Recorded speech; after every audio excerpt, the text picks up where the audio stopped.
জয় হিন্দ জয় Bharat dear viewer, সম্প্রতি সময়ে বিশেষজ্ঞরা সতর্ক করে বলেছেন যে ভারতকে অবৈধ অনুপ্রবেশকারীদের হাত থেকে বাঁচানোর জন্য শুধুমাত্র এসআইআরই যথেষ্ট নয়, এর জন্য দরকার ইতালির মতো ভারত বাংলাদেশ সীমান্তে শুট অ্যাট সাইট মানে দেখামাত্র গুলির নির্দেশকে জারি করা, আর চীনের মতো ডিটেনশন ক্যাম্প তৈরি করে অনুপ্রবেশকারীদের সঙ্গে চীন সুলভ আচরণ করা। অর্থাৎ ভারতকে জিহাদি অনুপ্রবেশের হাত থেকে বাঁচাতে ভারতে অ্যাপ্লাই করতে হবে ইতালি আর চীনের মডেল। কেন বলছি এ কথা? কারণ গত কয়েক সপ্তাহ ধরে সংবাদ মাধ্যমে যেভাবে দেখানো হচ্ছিল যে পশ্চিমবঙ্গের সীমান্তে দলে দলে বাংলাদেশি অনুপ্রবেশকারীরা পালিয়ে যাচ্ছে, কাতারে কাতারে মানুষ সীমান্ত পেরিয়ে যাচ্ছে, এটা যতখানি চোখে দেখা যাচ্ছিল বাস্তবে কিন্তু ততখানি সত্যি নয়। কারণ সরকারি রিপোর্ট, গোয়েন্দা তথ্য এবং কিছু প্রতিবেদনের তথ্য বলছে এই ভিড়ের মাত্র সামান্য অংশই বাংলাদেশে ফিরে গেছে, বাকিরা অবৈধভাবে দেশের অন্যান্য রাজ্যে ছড়িয়ে পড়েছে। আর এই কারণেই আপনারা হয়তো শুনে থাকবেন যে সম্প্রতি উত্তরপ্রদেশ সরকার বিবৃতি দিয়ে বলেছে যে উত্তরপ্রদেশে হাজার হাজার মানুষ ধরা পড়ছে যারা পশ্চিমবঙ্গ থেকে এসআইআর এর চাপে উত্তরপ্রদেশে গিয়ে ঢুকেছে। আর এই অবৈধ অনুপ্রবেশকারীদের আটকানোর জন্য উত্তরপ্রদেশের যোগী সরকার উত্তরপ্রদেশে ডিটেনশন ক্যাম্প তৈরি করার প্রক্রিয়া শুরু করেছে। আর তাই প্রশ্ন উঠছে যে এসআইআর শেষ হওয়ার পর উত্তরপ্রদেশের মতো পশ্চিমবঙ্গেও কি এখনই ডিটেনশন ক্যাম্প তৈরি করার প্রক্রিয়া শুরু করা দরকার? আর যদি এখনই ডিটেনশন ক্যাম্প তৈরি শুরু না হয় তাহলে ভবিষ্যতে পশ্চিমবঙ্গ কোন কোন সংকটের মুখে পড়বে? যেহেতু এটা একটা গভীর এবং সেন্সিটিভ আলোচনা, তাই অনুরোধ করব শুরু থেকে শেষ অবধি দেখবেন। তো চলুন শুরু থেকে শুরু করি। দেখুন, পশ্চিমবঙ্গে এসআইআর কার্যকর হওয়ার পরে কি সংবাদ মাধ্যম, কি সোশ্যাল মিডিয়ায় কিছু ভিডিও ভাইরাল হচ্ছিল যেখানে দেখানো হচ্ছিল যে বাংলাদেশি অবৈধ অনুপ্রবেশকারীরা নাকি ভয় পেয়ে রাজ্য ছেড়ে পালাচ্ছে। এবং সত্যি কথা বলতে কি, আমরা কাতারে কাতারে মানুষকে বর্ডারে গিয়ে ভিড় করতেও দেখেছি। ভিডিও কিন্তু মিথ্যে নয়, অথচ বাস্তব পরিস্থিতি এবং বিএসএফের রিপোর্ট কিন্তু ভিন্ন কথা বলছে। বিএসএফের উত্তরবঙ্গ ফ্রন্টিয়ারের আইজি মুকেশ ত্যাগী প্রকাশ্যে জানিয়েছেন গত বছরে পশ্চিমবঙ্গ থেকে বাংলাদেশে ফেরত পাঠানো হয়েছিল মাত্র 47 জনকে, আর চলতি বছরের শেষ 3 মাসে এই সংখ্যাটা বেড়ে দাঁড়িয়েছে 186। অর্থাৎ সংখ্যাটা বেড়েছে, একথা নিশ্চয়ই সত্য, কিন্তু ওই যে সোশ্যাল মিডিয়া বা সংবাদ মাধ্যমে হাজার হাজার মানুষ দেশ ছেড়ে পালাচ্ছে বলে প্রচার করা হচ্ছিল বা ভিডিও দেখানো হচ্ছিল, পরিসংখ্যানটা কিন্তু মোটেও তেমন নয়। তাই সঙ্গত প্রশ্ন হলো, যদি সত্যি এরা পশ্চিমবঙ্গ ছেড়ে বাংলাদেশে ফিরে না যায় তাহলে তারা যাচ্ছেটা কোথায়? সম্প্রতি একাধিক রিপোর্ট বিশ্লেষণ করলে বোঝা যায় এই অনুপ্রবেশকারীদের একটা বড় অংশ দেশের অভ্যন্তরেই তুলনামূলক কম নজরদারিপূর্ণ রাজ্য বা অঞ্চলের দিকে সরে যাওয়ার চেষ্টা করছে। এবং এই অবৈধ অনুপ্রবেশকারীদের এক রাজ্য থেকে আরেক রাজ্যে সরিয়ে নেওয়ার এই কাজটা করা হচ্ছে রীতিমতো সংগঠিতভাবে।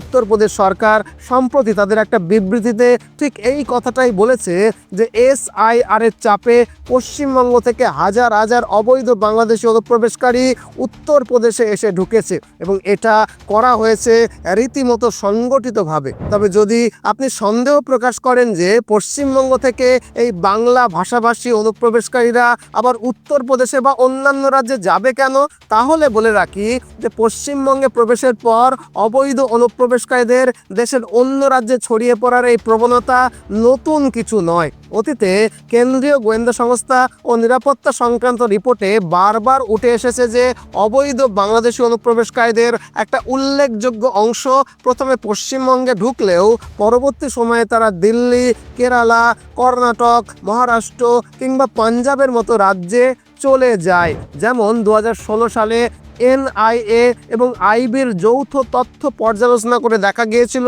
যে ধৃত বাংলাদেশি নাগরিকদের প্রায় 42% পশ্চিমবঙ্গে নয় বরং দেশের অন্যান্য রাজ্য থেকে গ্রেফতার হয়েছে। ফলে এসআইআর এর কারণে কেউ পশ্চিমবঙ্গ ছাড়লেও তারা দেশের ভেতরেই আরও বেশি ছড়িয়ে পড়ছে, এটা কিন্তু তেমন সন্দেহ প্রকাশ করার মতো কিছু একটা ব্যাপার নয়। এখন তারপরেও কেউ প্রশ্ন তুলতেই পারেন যে সংবাদ মাধ্যমে তো রোজই প্রায় দেখানো হচ্ছিল যে সীমান্ত এলাকায় মানুষের ভিড়, কাতারে কাতারে মানুষ নাকি স্বেচ্ছায় বাংলাদেশে ফিরে যাচ্ছে, তাহলে তারা কি সত্যিই বাংলাদেশে ফিরে যায়নি? আসলে সীমান্তে যাদের ধরা হচ্ছে বা যারা নিজের উদ্যোগে ফেরার ইচ্ছে প্রকাশ করছে, তাদের ক্ষেত্রে একটা নির্দিষ্ট প্রশাসনিক প্রোটোকল অনুসরণ করা হয়। কি এই প্রোটোকল? প্রথমে সংশ্লিষ্ট ব্যক্তির বাংলাদেশি জাতীয় পরিচয়পত্র, জন্ম নিবন্ধ, রেশন কার্ড বা অন্যান্য নথির মাধ্যমে পরিচয় যাচাই করা হয়। এরপরে ভারতের ফরেনার্স ট্রাইব্যুনাল, স্থানীয় থানার রেকর্ড এবং বাংলাদেশে থাকার নথির সত্যতা সব মিলিয়ে একটা মাল্টি লেয়ার্ড প্রসেসের মধ্যে দিয়ে পাস করানো হয়। তারপরে কাগজপত্রে মিল থাকলে তাকে বাংলাদেশে অবশেষে ফেরত পাঠানো হয়। অর্থাৎ বৈধ ও নিশ্চিত নথি ছাড়া কাউকেই সরাসরি ফেরত পাঠানো হয় না। অর্থাৎ সংবাদ মাধ্যমে যে দৃশ্য দেখানো হচ্ছিল তার তুলনায় বাস্তব প্রক্রিয়াটা অনেক বেশি ধীর, অনেক বেশি জটিল। আশা করি এই অবধি বিষয়টাকে আপনাদের বোঝাতে পারলাম। তবে SIR ঘোষণার পরে, মানে 27শে অক্টোবর ঘোষণার পরে উত্তর 24 পরগনার একাধিক সীমান্ত এলাকায়, বিশেষ করে বাগদা, স্বরূপনগর, গাইঘাটা এবং বসিরহাট মহকুমায় বাংলাদেশি নাগরিকদের দেশে ফিরে যাওয়ার যে ভিডিও বা ছবি, এগুলো কিন্তু মিথ্যে নয়, এগুলো সত্যি ছবি। অথচ উত্তরবঙ্গ BSF-এর IG মুকেশ ত্যাগীর তথ্য অনুযায়ী শিলিগুড়ি করিডর বা চিকেন নেক, যেটা ভারতের উত্তর পূর্বাঞ্চলের একটা অত্যন্ত সংবেদনশীল এলাকা, এই চিকেন নেকের আগে পরে বর্তমানে প্রায় 75% দীর্ঘ সীমান্ত জুড়ে high tech fencing, infrared sensor, night vision camera, ground surveillance radar এবং মোবাইল টাওয়ার ভিত্তিক নজরদারি ব্যবস্থা বসানো হয়েছে। আবার 2019 সাল থেকে এই অঞ্চলে ধাপে ধাপে CIBMS বা কম্প্রিহেনসিভ ইন্টিগ্রেটেড বর্ডার ম্যানেজমেন্ট সিস্টেমও কার্যকর করা হয়েছে, যার মাধ্যমে সীমান্ত অতিক্রমের যে কোনো সাধারণ থেকে সাধারণ নড়াচড়া রিয়েল টাইম মনিটরিং করা সম্ভব হচ্ছে। তাছাড়া SIR ঘোষণার পর কুচবিহার, জলপাইগুড়ি এবং উত্তর দিনাজপুর, দার্জিলিং এই দুই সীমান্ত সেক্টরেই অতিরিক্ত টহল এবং নাইট সার্ভেলেন্সকে আরও জোরদার করা হয়েছে। ফলে যারা দেশে ফিরছে বলে দাবি করা হচ্ছে, মানে কাতারে কাতারে মানুষ বাংলাদেশে ফিরে যাচ্ছে, এই যে দাবি করা হচ্ছে, যদি এটা ঘটতো তাহলে তাদের প্রতিটা গতিবিধি কঠোর নজরদারির আওতায় এসেই পড়তো। তাই যদি সত্যি হাজার হাজার মানুষ বর্ডার দিয়ে বাংলাদেশে চলে যেত, স্বাভাবিকভাবেই BSF-এর নজরদারিতে সেটা আসতো। অতএব গণমাধ্যমে বিষয়টিকে যেভাবে তুলে ধরা হচ্ছে যে কাতারে কাতারে বাংলাদেশি ফিরে যাচ্ছে, এই বর্ণনা বাস্তব তথ্যের সঙ্গে কিন্তু সামঞ্জস্যপূর্ণ নয়। তাছাড়া বিভিন্ন প্রশাসনিক রিপোর্টেও স্পষ্ট বলা হয়েছে যে বাস্তবে ফিরে যাওয়া মানুষের সংখ্যা অত্যন্ত কম। ফলে এই প্রশ্নটা আরও গুরুত্বপূর্ণ হয়ে দাঁড়ায় যে যদি সত্যি এত অবৈধ অনুপ্রবেশকারী পশ্চিমবঙ্গ ছাড়ছে আর তারা যখন বাংলাদেশে ফিরছে না, তাহলে তারা কোন কোন রাজ্যে গিয়ে প্রবেশ করছে। গোয়েন্দা তথ্য অনুযায়ী এদের একটা বড় অংশই দেশের আভ্যন্তরে অন্যান্য রাজ্যে স্থানান্তরিত হচ্ছে বটে, তবে নতুন করে সবচেয়ে বেশি অনুপ্রবেশ হচ্ছে উত্তরপ্রদেশে। আর এই প্রেক্ষাপটে উত্তরপ্রদেশ সরকারের হোম ডিপার্টমেন্টের পক্ষ থেকে আনুষ্ঠানিকভাবে যে বিবৃতি দেওয়া হয়েছে, তাতে স্পষ্ট করে বলা হয়েছে যে পশ্চিমবঙ্গ সহ দেশের বিভিন্ন রাজ্য থেকে অবৈধ বাংলাদেশি নাগরিক বা রোহিঙ্গারা উত্তরপ্রদেশে ঢোকার চেষ্টা বাড়িয়েছে। ফলে উত্তরপ্রদেশ জুড়ে নিরাপত্তা ও ভেরিফিকেশনের ব্যবস্থাকে কঠোর করা হয়েছে এবং গত 2 মাসে রাজ্যের সহস্রাধিক এলাকায় ভেরিফিকেশন ড্রাইভকে চালানো হয়েছে রীতিমতো। শাহজাহানপুর, গাজিয়াবাদ, মেরঠ, বারেলি, আলিগড় এবং লখনৌ জেলাগুলোতে ইতিমধ্যেই শত শত বাংলাদেশি নাগরিক ধরা পড়েছে এবং রাজ্য গোয়েন্দা শাখার প্রতিবেদন অনুযায়ী তারা একটি সংগঠিত নেটওয়ার্কের মাধ্যমে উত্তরপ্রদেশের ভেতরে প্রবেশ করছিল। সরকারের বিবৃতিতে আরও বলা হয়েছে যে অনুপ্রবেশকারীদের বিরুদ্ধে NSA মানে national security act, foreigners act 1947 এবং পাসপোর্ট অ্যাক্ট অনুযায়ী কঠোর থেকে কঠোর ব্যবস্থা নেওয়া হবে। শুধু তাই নয়, সম্ভাব্য অনুপ্রবেশকারীদের আটক করতে উত্তরপ্রদেশ সরকার প্রতিটি জেলায় অস্থায়ী ডিটেনশন ক্যাম্প স্থাপনের নির্দেশ পর্যন্ত দিয়ে দিয়েছে। ভেরিফিকেশন সম্পূর্ণ না হওয়া পর্যন্ত সন্দেহভাজন বিদেশি নাগরিকদের সেই সব ডিটেনশন ক্যাম্পে রাখা হবে। আর এই বিষয়টি সরকারি প্রেস নোটে স্পষ্টভাবে উল্লেখ করা হয়েছে। অন্যদিকে পশ্চিমবঙ্গের মুখ্যমন্ত্রী মাননীয় মমতা বন্দ্যোপাধ্যায় বহুবার স্পষ্টভাবে জানিয়েছেন যে তিনি কোনো অবস্থাতেই পশ্চিমবঙ্গে ডিটেনশন ক্যাম্প তৈরি হতে দেবেন না। তার স্পষ্ট বক্তব্য, আমি বেঁচে থাকতে বাংলায় এনআরসি হবে না, ডিটেনশন ক্যাম্পও হবে না। এনআরসি বাংলায় হবে না। এই এসআইআর চক্রান্তের পেছনে আছে এনআরসি। আমার গলা কেটে দিলেও আমি কোনো ডিটেনশন ক্যাম্প করব না আর কাউকে তাড়াবো না। এটা বিজেপি ভালো করে জেনে রাখো। মানে রাজনৈতিকভাবে মমতা বন্দ্যোপাধ্যায় অত্যন্ত দৃঢ় অবস্থানকে প্রকাশ করেছেন। তিনি আরও দাবি করেছেন যে রোহিঙ্গাদের প্রবেশপথ হচ্ছে মিজোরাম, ত্রিপুরা বা মণিপুর, যেটা কেন্দ্রীয় নিরাপত্তা বাহিনীর নিয়ন্ত্রণাধীন এলাকা। বর্ডার শেয়ার করছে মিজোরাম, মণিপুর, নাগাল্যান্ড, অরুণাচল প্রদেশ। আপনি যদি বলেন যে আমার লক্ষ্য হচ্ছে বাংলাদেশি এবং রোহিঙ্গা ডিপোর্ট করা, চিহ্নিত করে এদের ফেরত পাঠানো, তাহলে আগে যেখান দিয়ে ঢুকছে আপনি তো সেখানে তাদের আটকাবেন। তাই রোহিঙ্গা অনুপ্রবেশ নিয়ে পশ্চিমবঙ্গকে দায়ী করা তথ্যগতভাবে সঠিক নয়। মমতা বন্দ্যোপাধ্যায় আরও দাবি করেছেন যে এসআইআর কার্যকর না হলে কেন্দ্রীয় সরকার পশ্চিমবঙ্গে রাষ্ট্রপতি শাসন জারি করার চাপ প্রয়োগ করত। এখন এসআইআর হয়ে গেছে, তাই নতুন করে রাজ্যের ওপরে রাষ্ট্রপতি শাসন জারি করার ছলছুতো খুঁজছে কেন্দ্রীয় সরকার। এদিকে উত্তরপ্রদেশ সরকার পুনরায় জানিয়েছে যে পশ্চিমবঙ্গের দিক থেকে যে সমস্ত অবৈধ বাংলাদেশি নাগরিক উত্তরপ্রদেশে প্রবেশ করেছে তাদের সকলকে শনাক্ত এবং আটক করার প্রক্রিয়া চলছে। তাছাড়া ভুয়ো পরিচয়পত্র তৈরির চক্রগুলোকে ট্র্যাক করতে অ্যান্টি টেরর স্কোয়াড এবং বর্ডার ইন্টেলিজেন্স ইউনিটের নজরদারিও বাড়ানো হয়েছে।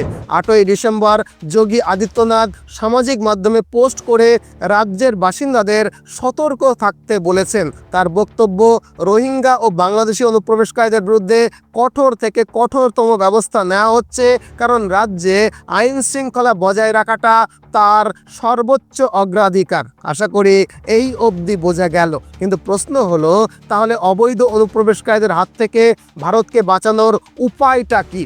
এসআইআর কার্যকর করলেই যে সমস্যার সমাধান হবে না, এতক্ষণের আলোচনায় এই বিষয়টা তো স্পষ্ট হয়ে গেল। তাহলে উপায়টা কি বাকি রইল? বিশেষজ্ঞরা বলছেন যে বাংলাদেশ থেকে অবৈধ অনুপ্রবেশ আর অনুপ্রবেশকারীদেরকে তাড়ানোর সবচেয়ে কার্যকারী উপায় হলো দুটি। এক, ইতালির মতো সীমান্তে দেখামাত্র গুলির নির্দেশকে জারি করা, আর দুই, চীনের মতো ডিটেনশন ক্যাম্প তৈরি করা। এত কঠোর কথা কেন বলছেন? কারণ আমরা যতই এসআইআরকে কার্যকর করি, বাংলাদেশ থেকে খিদের তাড়নায় আর জিহাদি মানসিকতা নিয়ে অনুপ্রবেশ কখনোই বন্ধ হবে না।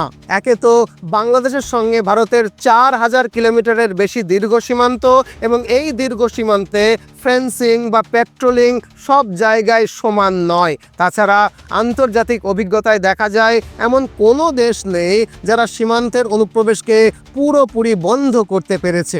সীমান্তরক্ষী বাহিনী, পেট্রোলিং, নজরদারি, ডিটেকশন প্রযুক্তি এবং পলিসি প্রয়োগ সব কিছুর সমন্বয় থাকলেও অবৈধ অনুপ্রবেশ ঠেকানো বাস্তবে খুবই কঠিন একটা ব্যাপার। আর বাংলাদেশ ভারত সীমান্তের মতো দীর্ঘ নদী, বিল, জঙ্গল মিশ্রিত জনঘন এলাকায় এটা আরও বেশি চ্যালেঞ্জিং একটা কাজ।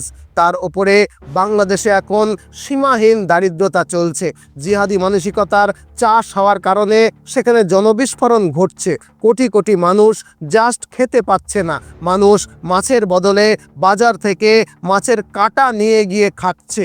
গোটা বাংলাদেশ জুড়ে অনাহার আর দারিদ্র এমন চরম সীমায় পৌঁছেছে যে যারা একবার এই দেশে চলে এসেছে, ভোটার কার্ড থাকুক না থাকুক, ভোট দিতে পারুক না পারুক, তারা আর কিছুতেই বাংলাদেশে ফিরে যাবে না। কারণ খিদের জ্বালা বড় জ্বালা। বরং বছর বছর বাংলাদেশ থেকে কাতারে কাতারে অবৈধ অনুপ্রবেশ ভারতে হবেই হবে। খিদের তাড়না আর জিহাদি মানসিকতা তাদের বাংলাদেশ থেকে ভারতে ঢোকার জন্য প্রেরিত করবে। আর তাই বিশেষজ্ঞরা বলছেন যে অবৈধ বাংলাদেশি অনুপ্রবেশ ঠেকানোর একমাত্র স্থায়ী সমাধান হচ্ছে দুটি। এক, সীমান্তে শুট অ্যাট সাইট অর্ডারকে জারি করা, যেটা ইতালির মেলোনি সরকার অলরেডি করেছে এবং হাতে নাতে ফলও পেয়েছে। গুলি খেয়ে মরার ভয়ে জিহাদিগুলো এখন ইতালিতে প্রবেশ করার সাহস দেখাচ্ছে না। তাই একবার বাংলাদেশ সীমান্তে কয়েকজন অবৈধ অনুপ্রবেশকারীকে সোজা ওপরে পাঠিয়ে দিতে পারলে বাংলাদেশ জুড়ে সেই ভয়টা ছড়িয়ে পড়বে, আর সীমান্ত পেরোনোর আগে জিহাদিগুলো একবার নয় 10 বার ভাববে। আর দ্বিতীয় সমাধান হলো ডিটেনশন ক্যাম্প। আর ডিটেনশন ক্যাম্পে রেখে এদের সঙ্গে ঠিক কেমন কেমন আচরণ করা হবে তার একটা বিস্তারিত প্রচার, যেমনটা চীন করছে আর কি। চীন ডিটেনশন ক্যাম্পে ঠিক কি করছে সেটা না হয় বিস্তারিত নাই বা বললাম, তার কারণ আপনারা অলরেডি এটা জানেন। তবে চীনা মডেলে একবার ডিটেনশন ক্যাম্প তৈরি হলে আর সেই ক্যাম্পে চীন সুলভ আচরণ শুরু করা গেলে আশা করা যায় এই অনুপ্রবেশকে বন্ধ করা যাবে। কারণ একবার যদি জিহাদি বাংলাদেশিদের মনে এই ভয় ঢুকে যায় যে ভারতে প্রবেশ করলেই প্রথমে সীমান্তে গুলি খেয়ে মরতে হবে, আর বেঁচে গেলেও আমাদের সেখানে গিয়ে ডিটেনশন ক্যাম্পে থাকতে হবে, আর ডিটেনশন ক্যাম্পে চীনের মডেলে এই রকম আচরণ করা হবে, তাহলে সেই দৃষ্টান্তমূলক ভয় থেকেই কেবলমাত্র তারা অবৈধ অনুপ্রবেশকে বন্ধ করবে। তাই শুধু SIRই যথেষ্ট নয়, সীমান্তে ইতালির মডেলে শুট অ্যাট সাইট জারি করা আর দেশের অভ্যন্তরে চীনা মডেলে ডিটেনশন ক্যাম্প তৈরি করা, এই হলো দুটো পথ। আপনার কি মনে হয় ভারতে অবৈধ অনুপ্রবেশ বন্ধ করতে SIR এর পরে সীমান্তে শুট অ্যাট সাইট অর্ডার জারি করা উচিত? আপনার কি মনে হয় উত্তরপ্রদেশের মতো রাজ্যে রাজ্যে এখনই ডিটেনশন ক্যাম্প তৈরি করা দরকার? কমেন্ট বক্সে আপনার সুচিন্তিত মতামত জানাতে কিন্তু ভুলবেন না। আজ এ পর্যন্তই, নতুন ভিডিও নিয়ে আবারও দেখা হবে। ততদিনে ভালো থাকবেন, সুস্থ থাকবেন, সদা সর্বদা ভারতের পক্ষে থাকবেন। জয় হিন্দ, জয় ভারত।